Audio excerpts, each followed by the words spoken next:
12 en puntito, 12:00 de la noche.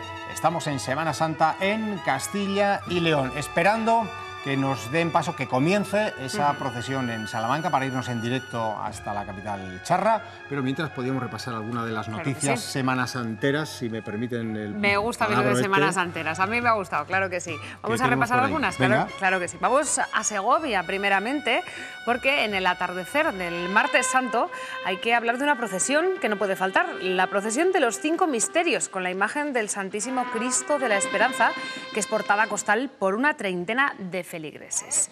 Cientos de personas acompañan esta procesión, además, por uno de los arrabales históricos de la ciudad durante más de 4 horas.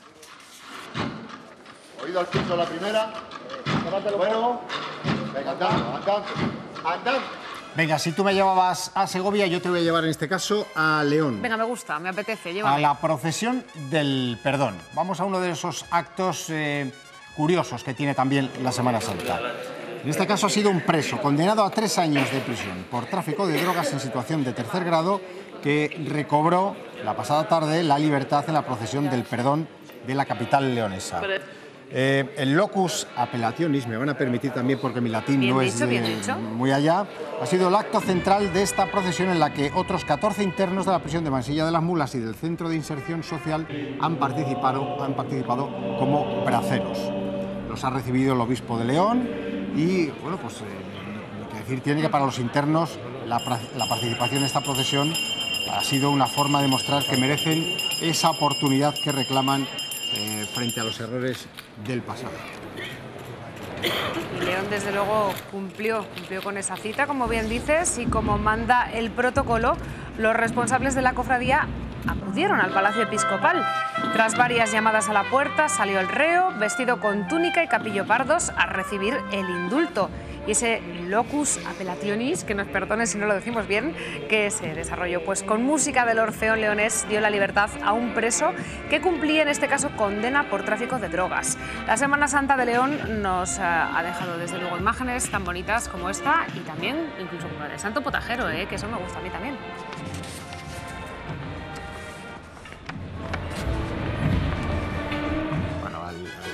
Potajero iremos en unos instantes, si nos da tiempo, si no nos atropella esa procesión, el directo desde Salamanca. Y a Salamanca nos vamos con la siguiente noticia, en este caso para echar un vistazo a lo que fue la procesión del Cristo de la Luz.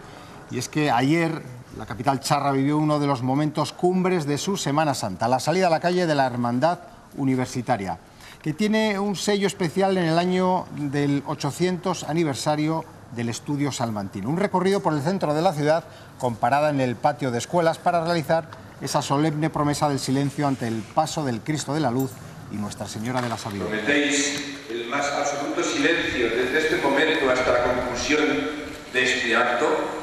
Sí, ¿prometéis entregar toda vuestra inteligencia a la meditación? También nos vamos a acercar hasta Soria, y es que no hemos ido por allí todavía. Hemos ido por allí, así que ya nos apetecía también visitar esta tierra soriana, y es que en el martes santo todo el protagonismo se lo lleva el encuentro, y es que en Mariano Granados confluyen las procesiones de las cofradías de la oración en el huerto y de la flagelación del Señor. En la céntrica plaza de la capital, el saludo de las bandas de ambas cofradías es sin duda uno de los momentos más esperados de la Semana Santa soriana.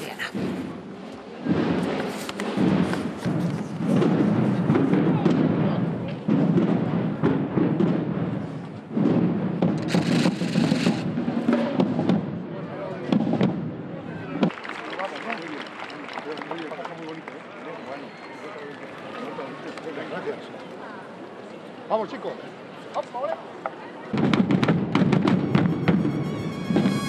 Semana Santa soriana. Hablabas antes del Santo Potajero, vamos a cambiar nosotros de tercio y de provincia. Vamos. ¿Quieres que echemos un vistazo cómo se desarrolló? Vamos, que me apetece un montón. Venga, nos vamos hasta La Bañeza a... me van a perdonar, pero la expresión es así: a matar judíos. ¿A matar judíos? ¿Matar judíos también? Sí, porque me lo has explicado tú. Claro, los leoneses lo sabré, yo que estoy a mitad camino, pues también lo sabemos. Venga, vamos a echar un vistazo cómo se desarrolló ese Santo Potajero, y si podemos tomamos un buchito, un traguito de limonada. Qué bueno. Garbanzos, arroz y bacalao en grandes cantidades son desde hace varios siglos ingredientes imprescindibles en el santo potajero. De garbanzos eran 300 kilos, 100 kilos de arroz, 220 kilos de bacalao. Empezó siendo un menú con el que alimentar a los pobres y a los presos, pero hoy, más que una cita gastronómica, es una fecha marcada en rojo en el calendario de la provincia leonesa, con la que los bañezanos señalan el ecuador de la Semana de Pasión. Si no hay potajerín, el potajerín es el tradicional de Semana Santa. Con él empezamos, los niños, que tienen una ilusión tremenda, vienen bueno, con ellos bueno. Y la verdad es que sí, vivimos la Semana Santa con el potajerín. Hombre, por Dios, esto que no falte nunca. Es lo principal, el potajero. Los niños son los protagonistas. Sobre sus hombros, un pequeño nazareno de unos 70 centímetros recorre las calles en la procesión que precede al reparto de pucheros. Este año pensado para unas 4.500 personas. Desde las 3:30 de la mañana llevamos aquí trabajando en un grupo de 12 personas. Calculamos que sobre unas 4.500, algo más. Una fiesta de interés turístico provincial que une gastronomía y espiritualidad. Qué bonita tradición, ¿eh? Sí, bueno, es otra manera de incorporar también a los más pequeños a las tradiciones de la Semana Santa, ¿no? Que es lo suyo.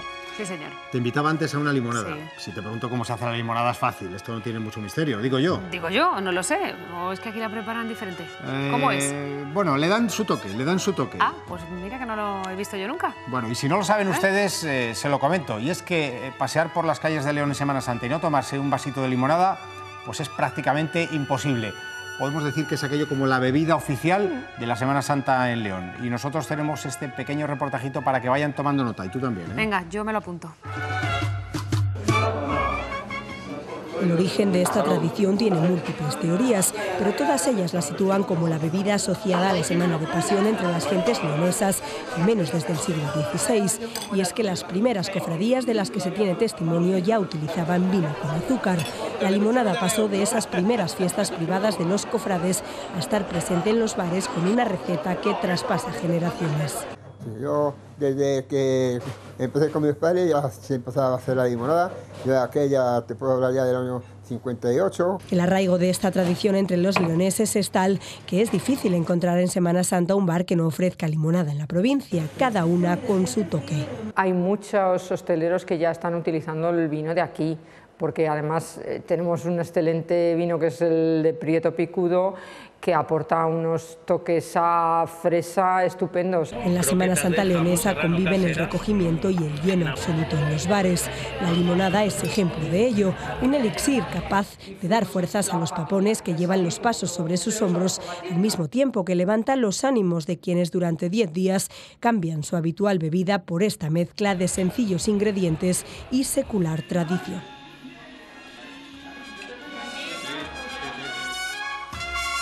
Ya lo sabéis, ¿eh? Yo me he apuntado ya la receta, ¿eh? Mañana a ver si podemos traer un poquito, qué bueno. si puedo hacerme con algo y así lo probamos aquí también. Venga, me apetece un montón.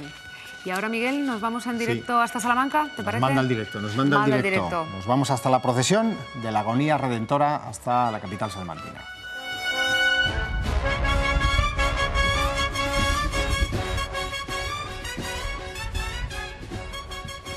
Les saludamos, señoras y señores, buenas noches desde la misma portada de ramos de la Catedral Nueva de Salamanca. Están viendo cómo retrocede la imagen del Cristo de la Agonía Redentora, que ha sido testigo de la promesa de silencio que acaban de formular en el interior de las naves de la Iglesia Basílica Catedral los miembros de la Real Cofradía Penitencial del Cristo Yacente de la Misericordia y la Agonía Redentora. Una promesa que se ha externalizado también de cara a las muchas personas que a esta hora de la noche, a las 12:10, están en la Plaza de Anaya, en un entorno realmente mágico, esperando esa salida que va a tener lugar de esta procesión que inaugura, podemos decir, el Jueves Santo en la ciudad de Salamanca. Como es habitual, después de haber efectuado esa promesa en la que una de las dos imágenes titulares de la cofradía es testigo, se vuelven a cerrar las puertas del templo por tan solo unos minutos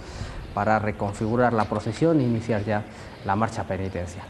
Una marcha que tiene precisamente como uno de sus grandes atractivos la presencia de esta magnífica obra de una de las más antiguas que conserva Salamanca, este Cristo de la Agonía Redentora, como vamos a poder conocer, interpretar y valorar en su justo sentido gracias a las personas que nos acompañan y que saludamos de nuevo. Nos acompaña Félix Torres, presidente de la tertulia Cofrade Pasión y, entre otras cosas, además de muy conocedor de nuestra Semana Santa, pues ex hermano mayor de esta cofradía. Félix, buenas noches. ¿Qué tal? Buenas noches. También está nuestro experto en historia del arte, nuestro experto de cabecera, Rafa López, buenas noches. Hola Paco, buenas noches. Y un intenso conocedor del mundo cofrade, desde su también experiencia como hermano mayor de la Hermandad del Vía Crucis y como seguidor de todos los asuntos que rodean y envuelven a este mundo. Raúl Alejo, buenas noches. Hola Paco, buenas noches. Bueno, empieza la procesión, Félix. Empieza la procesión con una imagen que no es exclusiva de esta cofradía, pero que sí que fue una de las primeras que la quiso introducir o reintroducir, mejor dicho, en nuestra ciudad. Esa promesa del silencio, esta procesión es una procesión de silencio y es algo que va a recordar permanentemente a lo largo del trazado ese muñidor, en este caso con esa doble llamada, que no está haciendo otra cosa que pedir el silencio que también ha solicitado el alcalde. Sí, es algo que, bueno, pues que ya caracteriza a la cofradía y a su salida por las calles salmantinas.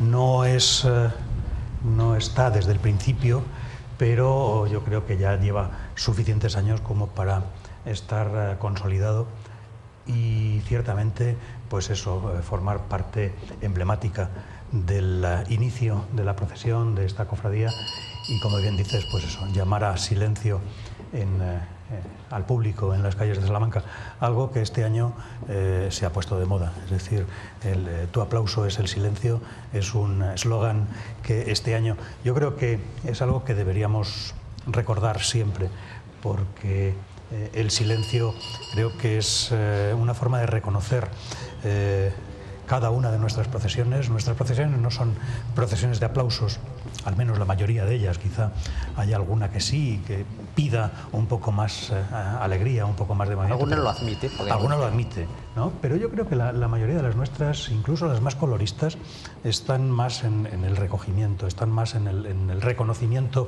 silencioso que no en el del aplauso. Pues es una procesión muy penitencial, esta de la Real Cofradía, Raúl, con esas señas de identidad que marca. Siempre empezamos por ahí porque evidentemente es toda una declaración de principios, el hábito, ¿no? Es otra vez zapatillas poco cómodas para transitar por el adoquinado de la ciudad, capirotes mucho más altos de lo que estamos acostumbrados en Salamanca, lo cual incrementa la penitencia, y después presencia también de otros elementos penitenciales, otros elementos pesados. Entre ellos destaca siempre este incensario, que bueno, también es otra señal de otra marca de esta procesión. Es una procesión y una cofradía con muchos matices, con aspectos muy diferentes al resto de procesiones y de cofradías de Salamanca. Podemos empezar, por ejemplo, por el título. Es Real Cofradía. Ninguna cofradía, ninguna hermandad de Salamanca tiene ese título de Real. Podemos empezar por ahí, podemos empezar por lo que tú has dicho, los capirotes, los más altos de la Semana Santa de Salamanca, de 90 centímetros, este gran incensario. Ninguna hermandad saca a la calle este incensario. Otro matiz importante, como veremos a lo largo de la retransmisión, es que esta procesión, esta cofradía, tiene dos imágenes de Cristo. Otras procesiones, otras cofradías pueden tener o grupos escultóricos o la imagen del crucificado, la imagen de una virgen, pero esta cofradía tiene al Cristo de la Agonía Redentora, al crucificado, y al Cristo yacente de la Misericordia. Por eso digo que son muchos matices diferentes al resto de procesiones en Salamanca y de cofradías en Salamanca, que la hacen especial, la hacen única. También, por ejemplo, por donde salen. Salen por la Puerta de Ramos de la Catedral Nueva de Salamanca, cosa que muy pocas cofradías en Salamanca tienen ese privilegio y ese don, por decirlo así. El Domingo de Ramos se abría únicamente esta puerta, así fue durante muchos siglos, para esa procesión primero que organizaba el obispo y después con la Semana Santa, pues la que se conoce como borriquilla, y hoy con un contenido totalmente distinto, desmintiendo lo que, o mejor dicho, dialogando con lo que narra el luneto de esa decoración magnífica de Gil de Ondañón, esa entrada triunfal de Jesús en Jerusalén, y vemos qué poco duran las glorias en este mundo. Ya sabemos el destino de esa persona que era aclamada como triunfador, destinada, con un destino asumido, a morir en la cruz. Recordamos, Félix, que esta cofradía tiene un origen, tiene un sentido, que quizá hoy también se difumine un poco por la presencia, por la irrupción, por la revolución, si se permite la palabra, que supuso introducir en la Semana Santa de Salamanca la imagen del Cristo de la Agonía Redentora, pero realmente esta es una cofradía que fundan un grupo de personas, un poco orientada a que haya un yacente en la Semana Santa de Salamanca. Sí, es una cofradía que fundan un grupo de personas. Yo entré a colaborar con ellos el primer año, pero como un hermano más, quiero decir, bueno, pues un hermano de número, de los primeros, porque sí es cierto que me unían lazos de amistad con algunos de los fundadores, pero hay que reconocer pues, que los fundadores se preocuparon sí es cierto, de buscar esa imagen que faltaba en Salamanca, esa imagen de un yacente, que la idea era magnífica, pero que bueno, pues costaba lanzarla, costaba sacarla adelante, y entonces bueno, pues decidieron buscar un intermedio. Mientras se conseguía la imagen del yacente, se intentó sacar, y esto viene a colación de lo que decía antes Raúl, de que es la cofradía que saca dos Cristos. Ciertamente en el año 84 lo que se intenta es sacar la Dolorosa que está en las Agustinas, Dolorosa de Carmona, una pieza magnífica, pero bueno, pues las Agustinas se niegan, o al menos no autorizan la salida, y entonces es cuando se recurre a este Cristo que estaba en el crucero de la catedral, el crucero norte. Yo no voy a decir que abandonado, porque abandonado está, pero sí es cierto que estaba ahí, no tenía más culto que... Y el Cabildo, pues quizá, seguramente, pues gracias, no, quizá, seguro que gracias a la mediación de don Rafael Sánchez Pascual, pues autoriza la salida en procesión de este Cristo. Ya a partir del año 86 comienza a moverse la cofradía para salir al año siguiente, y ese es el motivo de que salga el Cristo de la Agonía Redentora. Luego, a partir de ahí, todos los procesos, yo creo que ya es un poco manido, ya muy sabido todo el tema de, bueno, pues cómo el yacente de Venancio Blanco al final no viene a Salamanca. Yo sí podría decir que conozco de primera mano lo que ahí ocurre, y creo que hay veces que se ha tergiversado lo que llegó a ocurrir. Quizá habría que hablar no solo de lo que ocurre, sino interpretar aquellos momentos. Es decir, yo creo que la sensación que yo tengo es que en un momento determinado Venancio Blanco decide que su yacente es suyo, y yo creo que al final lo que busca es una excusa. Cuando nos dice que haya una reunión de consenso entre la Junta de Gobierno saliente y la Junta de Gobierno entrante, yo creo que al final lo que va buscando es, bueno, pues una excusa, una disculpa para poder decir, bueno, pues el yacente o el contrato verbal, porque era un contrato verbal el que había, se rompe ese contrato y el yacente se queda conmigo.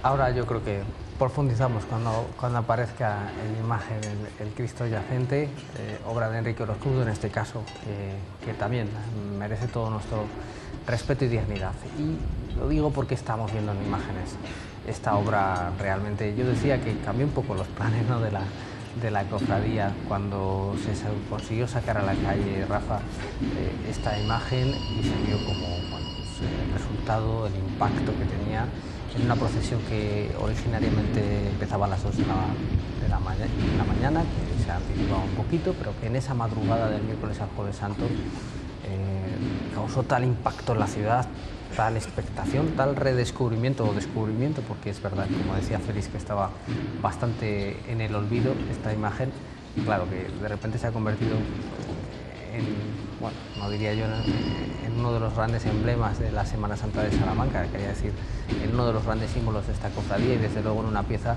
sensacional, una pieza que también nos impacta profundamente. Sí, quizás es un poco lo que decía Félix antes, porque, bueno, es que estuviera olvidada, estaba allí colocada en el crucero de la catedral, pero muchas veces los salmantinos pues tenemos esta cosa, presumimos de muchas cosas que tenemos y a veces ni siquiera las conocemos. Y entonces, claro, cuando la figura salió por primera vez, pues esto que dices causó un impacto muy grande. Además es que la figura es muy realista. Y entonces eso añadido al pelo natural que tiene la figura, que se mueve, ¿no?, con el viento según va avanzando por la noche ahí en la calle, pues eso hace que la figura pues está... La figura en realidad está pensada un poco para no solo para conmover, sino para dar un poco de miedo. Sería eso. Además, no es extraño el uso del pelo, porque lo encontramos en muchos ejemplos, sobre todo en la provincia de Salamanca, en la provincia de Ávila. Encontramos tanto Cristos como vírgenes que tienen el pelo natural, que lo único que hacía era añadir más realismo a la figura. Tengamos en cuenta, por ejemplo, que claro, según vamos avanzando, una vez que se supera el año 1000, cada vez vamos a ir a figuras que serán más realistas hasta que llegue el pleno Renacimiento.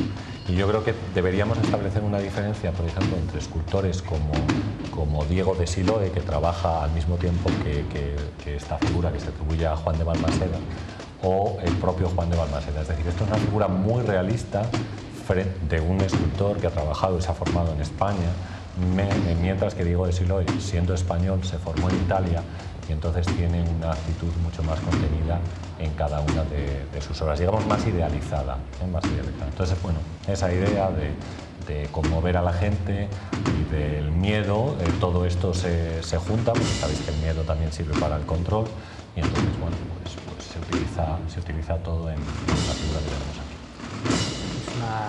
Es efectivamente una imagen de una agonía, una figura agonizante, en la que llama la atención, además de ese pelo natural, esa insinuación de la barba, ¿no? Simplemente que con la boca entreabierta, como nos has explicado en ocasiones, contribuye a darle todavía un mayor tenebrismo.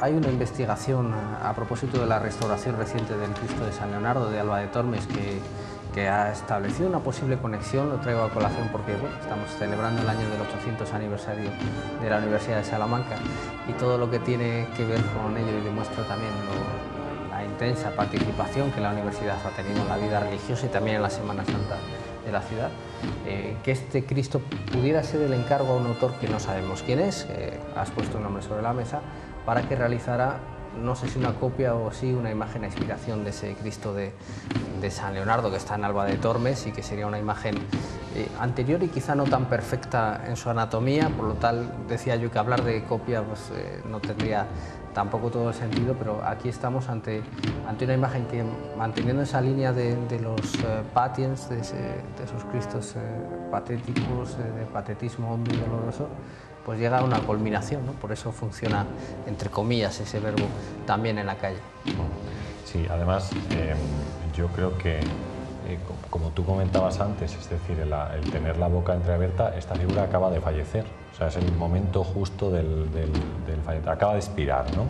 Además le han dado la lanzada, justo ya, porque lo vemos perfectamente, que enlaza muy bien también con toda la tradición que había en Castilla y León de representar normalmente o habitualmente a los Cristos muertos, ¿no? Como este que tenemos aquí. Y en cuanto a la otra figura que se conserva en Alba de Tormes, pues sí, es muy parecida. Tengamos en cuenta que este Cristo también es una atribución, es decir, no tenemos la documentación exacta. Sí es verdad que Juan de Balmaseda, que trabajó mucho en Palencia, pues comparando algunas de las obras que tiene allí con esta de aquí, pues sí parece que existen ciertas semejanzas, pero aún así no tenemos la documentación de la figura. Un calvario, efectivamente, esa imagen del calvario de la Catedral Valentina. Bueno, pues está avanzando en esta noche no demasiado fría, pero sí desapacible por el viento, la imagen del Cristo de la Agonía Redentora. Es uno de los pasos, Raúl, que tiene carga externa, que siempre, bueno, pues es una imagen también que en este caso se mantiene además el capuchón, es decir, el hábito completo, incrementando, insisto en esta idea, ¿no?, la penitencia una vez más, no solo de los hermanos de carga, sino que además tienen que soportar la otra molestia añadida en las cargas externas de llevar el capirote puesto. Sí, además también, al igual que la procesión que hemos visto antes de la imagen de Jesús flagelado, también son cargas externas, internas y externas, pero la gente que va cargando fuera lleva el capuchón, lleva el capirote y además, como decíamos antes, en este caso el capirote de 90 centímetros, que al ser más alto es lógicamente más difícil de llevar, más incómodo. La verdad es que este paso en la madrugada ya del Jueves Santo, un poco al hilo de lo que nos estaba contando Rafa de la imagen del Cristo, la verdad es que es un Cristo con mucho patetismo. Yo incluso de pequeño, incluso gente, amigos y demás que siempre lo hemos hablado del mundo de la Semana Santa, es un Cristo eso que da miedo, ¿no? Que en según qué calles, como puede ser la calle del Tostado, la calle que irá después, o en calles estrechas, la verdad es que este Cristo impacta mucho precisamente por Tú fíjate cómo se le notan acabamos de ver una imagen en la cual se le notan perfectamente todas las venas anatómicamente del cuello, claro, en los golpes, en la zona del pecho, en la espalda, las venas de las piernas, es decir, el realismo es tremendo de esta figura. Y además la forma de llevar el paso también, que eso también ayuda un poco a imbuirte en el ambiente de recogimiento y sobre todo de patetismo del Cristo, además con estas imágenes impresionantes que nos estáis mostrando con las sombras ahí en Anaya. La verdad es que es espectacular en este aspecto. Un Cristo, perdona, es que es una cosa que siempre me ha llamado la atención, un Cristo sin barba, un Cristo en el que se le insinúa la barba, pero que en algún momento debió tener una barba, seguramente también de pelo natural, porque yo he visto pegotes de cola en la cara del Cristo antes de que fuese restaurado, y esa cola, que era una cola antigua, se veía que era una cola que tenía mucho tiempo, tiene que ser el resto de algo que ha tenido pegado el Cristo en la cara. Yo no sé en qué momento este Cristo pudo tener barba, pero lo que sí digo es que gana en fuerza, gana en patetismo, gana en imagen con esta imagen que tiene, con esta cara. Es decir, la cara, simplemente eso, con una sombra de barba apuntada en el mentón y sin más pelo que el de la melena natural. Creo que gana bastante. Y la leyenda urbana esta, que siempre se ha dicho, ¿no? Lo de que siempre le ha crecido el pelo, ¿no? Sí, bueno, eso hay que, se puede comprobar. Bueno, la verdad es que vemos, claro, una persona, en este caso joven, Rafa, una persona en pleno vigor de su juventud, en este caso con una anatomía perfecta, y estudios al respecto que hablan de esa anatomía y de cómo se recoge perfectamente, cómo debería ser lo que ha sufrido un cuerpo que hubiera pasado por ese calvario, y hablamos ya de unos estudios anatómicos seguramente más avanzados o muy avanzados para su época, y desde luego esa melena natural acaba de conformar un conjunto que, decía yo antes Félix, como apuntaba Raúl, con las sombras que va proyectando por San Sebastián, por la Anaya, cómo se recorta la propia imagen sobre la pared, ese telón dorado de la catedral, hace estampas realmente fastuosas. Yo no sé, siempre se tuvo claro el recorrido, cómo fue la configuración de... estaba, bueno, un poco la idea de visitar a las Madres Isabeles, propietarias originales. La idea de visitar a las Isabeles no es original, quiero decir, el primer año no se hace la visita al convento, pero sí se hace ya en el año 88, es decir, que inmediatamente. El recorrido ha variado poco a lo largo de la historia de la cofradía. Sí recuerdo pues que el primer año el regreso de las Isabeles se hizo por la calle Prado, entrando por el callejón o por la continuación de la calle Prado que sale a San Benito, pero eso planteaba problemas de anchura, de espacio a la hora de pasar los pasos y tal, y fue al año siguiente cuando ya se decide tomar el camino por Bordadores.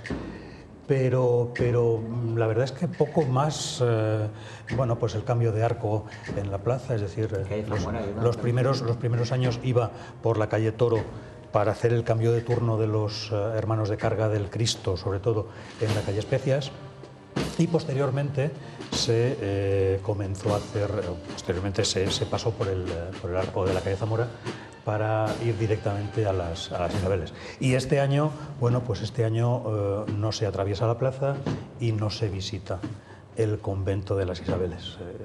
Pues todos sabemos el proceso que están sufriendo las religiosas de vida contemplativa, sobre todo las franciscanas, las clarisas, están sufriendo cambios, modificaciones, traslados, unificaciones de conventos. De hecho, bueno, pues hoy me comentaban, bueno, ya se sabía, era Vox Populi la marcha de las Úrsulas de Salamanca.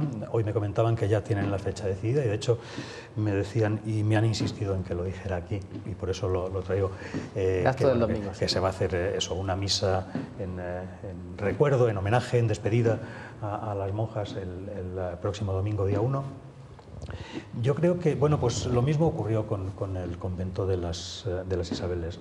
Hubo un momento hace unos meses que se procedió a una unificación de conventos. Las clarisas Isabeles fueron trasladadas al convento del Corpus Christi y bueno, pues no cuajó la estancia y al final han vuelto. Pero bueno, ya estaba tomada la decisión, quiero decir, claro, no tenía sentido hacer una visita a un convento vacío, a un edificio vacío, y a partir de ahí, bueno, pues ya se tomó la decisión de no atravesar la plaza, hacer el recorrido por la calle Quintana y, bueno, pues así modificar sustancialmente el recorrido. Creo que es la modificación más sustancial que ha tenido el recorrido de la cofradía. Veamos un elemento que quizás sí que merezca un comentario, Raúl, esa cruz que portaba uno de los hermanos, uno de los cofrades, que además se va recordando a todas las personas que la han portado, que pesaba lo suyo, como veíamos, y que bueno, pues era la anterior cruz en la que iba esta imagen. Sí, son detalles que incluso otras cofradías también han copiado, por decirlo así. La Hermandad del Vía Crucis también tiene esa característica de la cruz de penitente. Cada año la lleva una persona y antes de empezar la siguiente procesión, la del año siguiente, bueno, pues se pone la chapa de la persona que la ha llevado el año anterior. Bueno, pues son detalles que también hacen diferente, como decíamos antes, a esta procesión.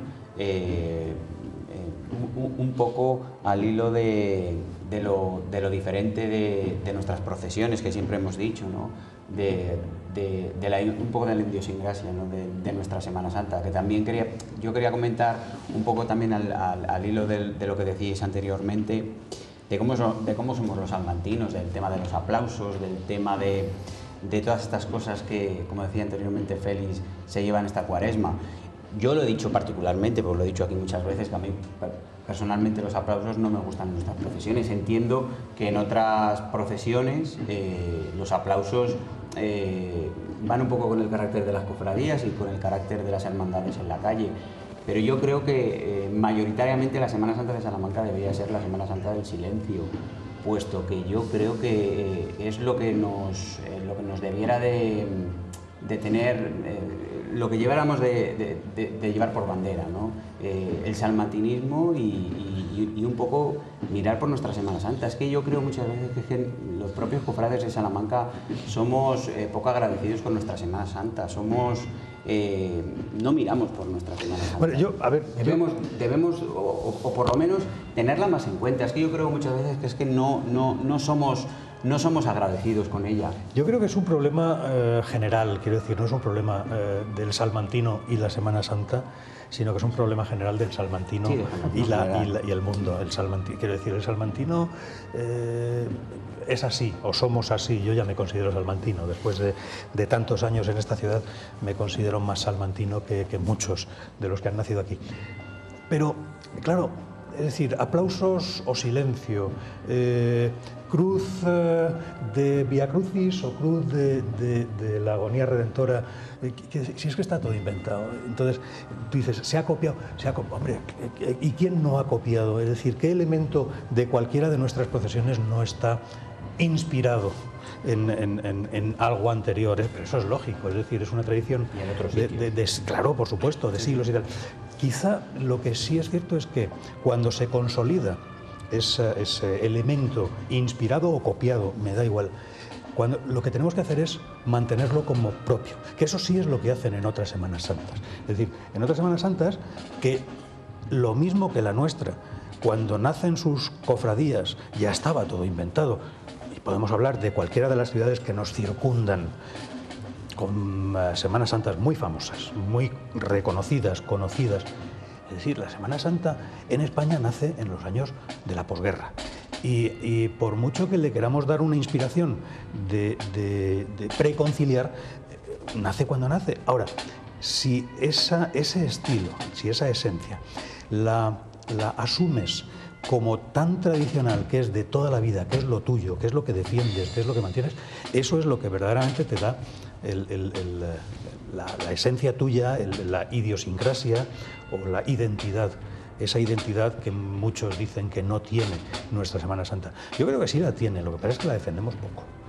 Es decir, pensamos, y insisto, creo que es un problema salmantino hacia el mundo, pensamos que lo de allá siempre es mejor que lo nuestro. Y somos incapaces de decir, no, si es que lo que tenemos es muy bueno, muy bueno. Esté inspirado en lo que esté inspirado, y ya no estoy entrando en formas de llevar pasos, ni en tamaños de capirotes, ni en sandalia o zapato. Es decir, cuando una cofradía saca sandalias, las ha sacado toda la vida. Y eso es su idiosincrasia, y eso es la identidad de esa cofradía, y eso hay que mantenerlo por encima de todo. Eso es lo que deberíamos hacer. Está en la calle, está en la Plaza de Anaya, en medio de mucho público, nos da la sensación desde aquí, creo que así es, está siendo una tónica muy dominante en esta Semana Santa. El Cristo yacente de la Misericordia es una obra difícil, la verdad, de apreciar a pie de calle. Nosotros vamos a tener en este sentido, como todos los telespectadores de Castilla y León Televisión, esas vistas privilegiadas. En este caso es una obra en talla directa, en madera de abedul, que ejecuta Enrique Orejudo. Ya hemos comentado un poco que no era el primer plan de la cofradía, ¿verdad, Félix? Que se había planteado otra cosa, incluso otra cosa iconográficamente, ahora lo podemos comentar, pero que aquí sí Rafa se inspira, ya que estábamos utilizando esa palabra, definitivamente en los modelos de yacentes barrocos más efectivamente asentados, y muy particularmente en el canon que estableció Gregorio Fernández, aunque quizá con no tanto patetismo, ya que contrarrestando un poco la inspiración de la otra imagen titular. Sí, la imagen sí da una sensación un poco más moderna, no tan barroca, abigarrada, sangrienta, por ejemplo, como eran las esculturas que realizaba Gregorio Fernández, que puede ser un poco la referencia para este tipo de obra. Y además la persona que marca la iconografía, o sea, y enlazando un poco con ese tema, también podríamos decir que la obra que presentó Venancio Blanco en realidad no era un yacente. Es decir, porque un yacente suponemos que es el momento en el que se hace el traslado del cuerpo de Cristo muerto a la tumba, ¿no? Sería ese momento. Y lo que Venancio Blanco, como él pues ha comentado más de una vez, quiso representar era el momento en el que esa figura volvía a la vida, ¿no? Así que quizás Félix nos lo pueda aclarar un poco más. Esa figura en realidad no era un yacente, era otro tipo de iconografía. Un segundo, y termino y me dices. Era una iconografía completamente distinta, diferente, y que pues yo la verdad no conocía hasta ese momento a alguien que hubiera representado una figura que justo en ese momento pues está cogiendo el aliento para volver a la vida otra vez, que era un poco lo que esa figura representaba. Y entonces, bueno, a mí la verdad me impresionó la figura cuando la vi en el año 1993 por primera vez en Las Edades del Hombre aquí en Salamanca, Entonces, claro, como nosotros como estamos acostumbrados a ver siempre el mismo tipo de figuras y a describir una iconografía muy concreta de cómo debe ser, cómo debe representarse la figura, pues como esta que tenemos aquí, pulmones hinchados, sería el costado con mucha sangre, posición de los brazos o de las piernas en las cuales una figura que está completamente muerta, no controla ninguno de sus miembros ni demás. Bueno, pues este tipo de cosas. Por eso la otra, como era diferente, pues llamaba bastante la atención. Pero claro, al mismo tiempo, pues, y en eso quizás, yo no sé si la cofradía se apoyó en eso, no era una figura adyacente, era otro momento iconográfico. Sí, es uno de los puntos de conflicto que hubo en su momento entre el artista y la cofradía. De hecho, cuando ya comienza a elaborar la imagen a partir de la maqueta seleccionada y bueno, pues los primeros estados de la talla, cuando ya estaba mediada la talla de la imagen, bueno, pues la cofradía se manifestó, la cofradía en general, no digo ya la Junta de Gobierno, sino la cofradía en general, precisamente pensando eso, que no era un Cristo yacente. Yo diría, es un Cristo resucitante, más que... Entonces, claro, ¿qué solución tiene esto? Es decir, un Cristo que está volviendo a la vida no era la idea, pero por otro lado, claro, la imagen de Venancio Blanco era una cosa impresionante. Entonces, bueno, pues se dialogó con el artista, se planteó la posibilidad de modificar de alguna manera el concepto, el que no ya la imagen en sí, pues ponerle una especie de almohadón en la parte, en la trasera, en la parte de la espalda, en la que se está incorporando. Claro, entonces dices, bueno, pues un almohadón que dé la sensación de que se está recostando más que algo así. Quiero decir que hubo una serie de modificaciones que Venancio Blanco le costó mucho aceptar, no aceptaba de buen grado, lógicamente, y tal. Y bueno, pues ahí ya empezó a fraguarse esa crispación que llegó a su término con la pérdida de la imagen para la cofradía, para Salamanca, una imagen que seguramente hubiera impactado tanto como para no gustar al principio. Yo estoy convencido, quiero decir que es lo que dice Rafa, no es la idea que tenemos de un Cristo yacente.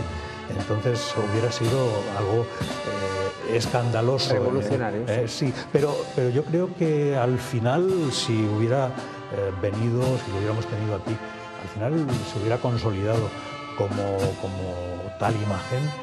Vamos, es que la Semana Santa de Salamanca hubiera ganado. Es que no sabría poner el calificativo.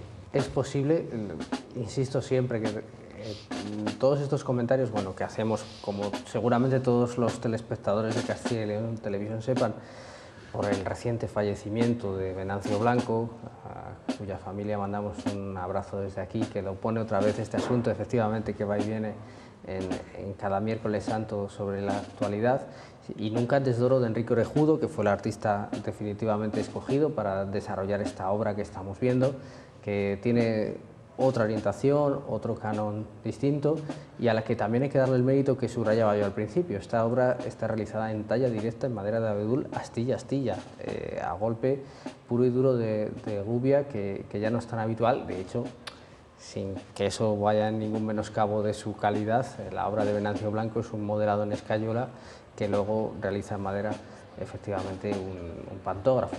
Bueno, decía yo que en estos momentos en Salamanca está una exposición que se llama así, precisamente, el proceso de una obra, en la que se puede ver todo esto que nos comenta Félix y cómo da la sensación que empieza siendo un yacente, digamos, al uso, con la idea con la que trabaja Venancio Blanco.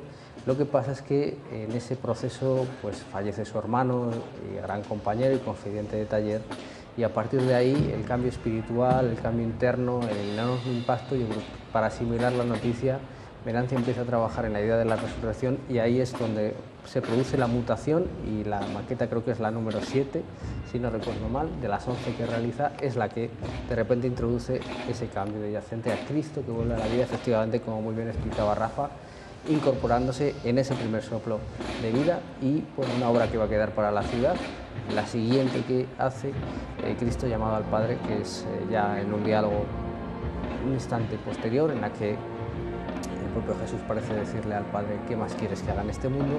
Y parece que se apresta ya a volver tras la resurrección. Rafa.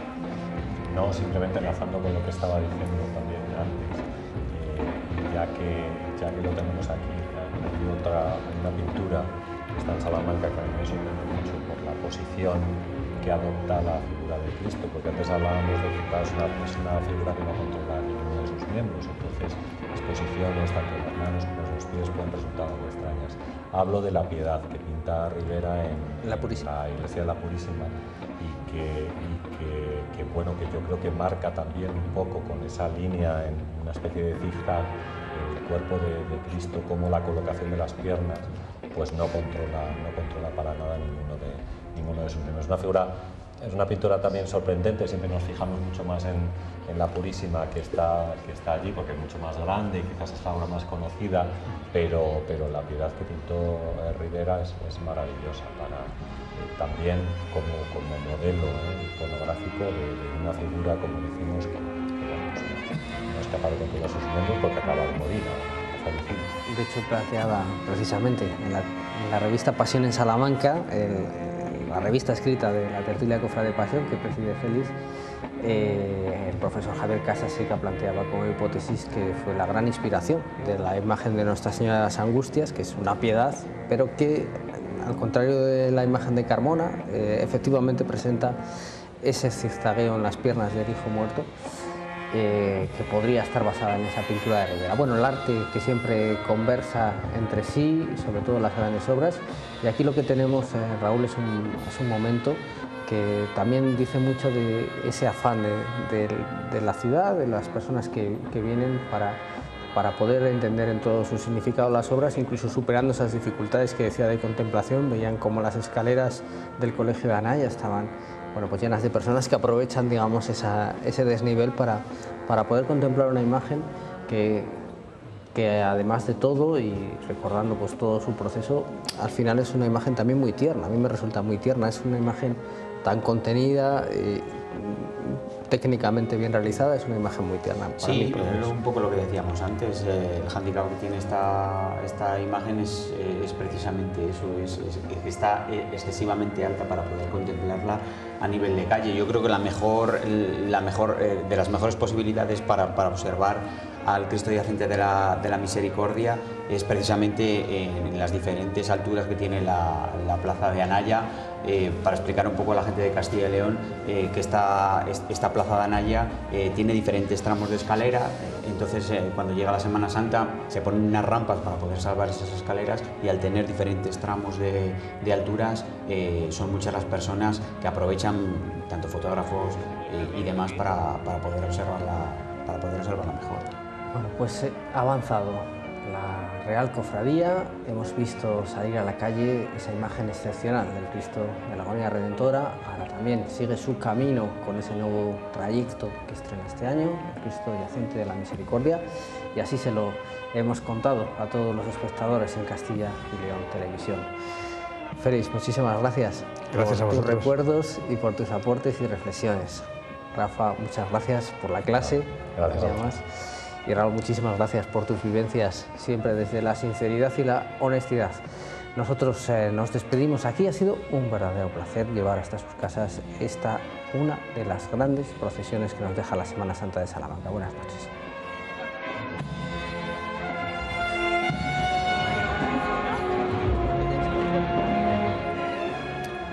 Desde Salamanca despedimos esta procesión y nosotros vamos a hacer otro descansito, ¿te parece? Un pequeño descanso, nos vamos a Publi un momentito, pero no se muevan, que ahora volvemos.